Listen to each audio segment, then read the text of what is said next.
don't know. I will defer to the administrators. Yes. Thank you.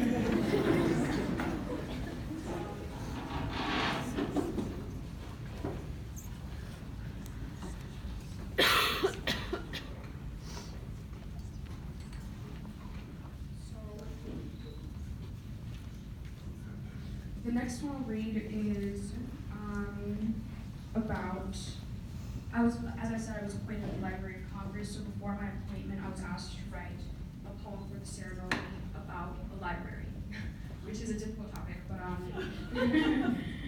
but I did something with it, and it's called "My Mother Still Presses My Collars for Me, A Poet Wanders the Pages of Library," and it's modeled after the Dewey Decimal System, so every time I see a number, it's a category. So, starting at the beginning of a row of bookshelves will sometimes, but not always, lead you to the end. 210, Natural Theology. This library is a religion, a magnified category of the Dewey Decimal System, a system of veneration, a sacrament. 108, groups of people. Accelerated rises and degenerations and hives, recorded dutifully in the immensity of civilization's collective data processing. 220, the Bible. I am not a poet. I am scripture snapping apart the binding, reverence, crush open on golden page edges, smudges of silk-stringed innocence, spinal thread unraveling. I am knowing serifs in all the rock places, and I am falling in love with my iconoclast in the library. I draw feathered lines between theology, animal cracker crumbs, and philosophy, and I dub the three doctrines a cornerstone of true and inherent self-understanding. 561, Paleobotany, a study in the army of ladybugs marching between carpet fibers, paleo, as an ancient, as in connected with generations. 340, Law. I write memorandums in this library and not poetry, although whispers of beauty can be found between pre-sentencing reports, statutes defining our boundaries, and we sit and yawn and ponder over the best way to write stoic opinions, hostility wrapped with light gauze and directness. The sacrilege of ambiguity is not a luxury afforded in these stacks. 114, space, and 115, time.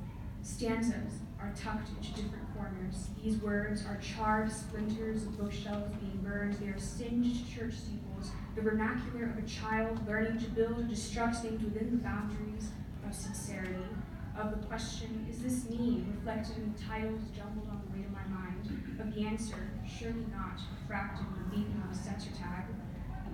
184, Platonic philosophy. Humanism is denoted by the currency of computer-generated rocks used for permission to enter the playground, and for a child, the arts of self-betterment is often pursued through the carving of another crevice of knowledge, the addition of a paperback committed to memory.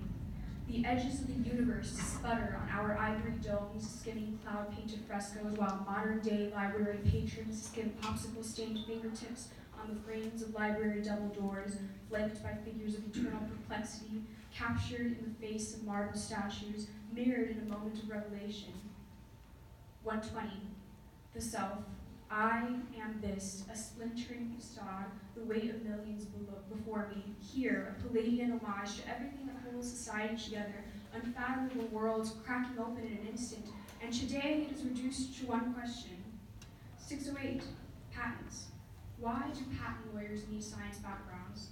I receive a muddled answer from a student in the elevator. At the library, this is a question that I etch into a scrap of paper and tuck into the cushion of an armchair. If I come back in a week, I will have an answer. Thank you.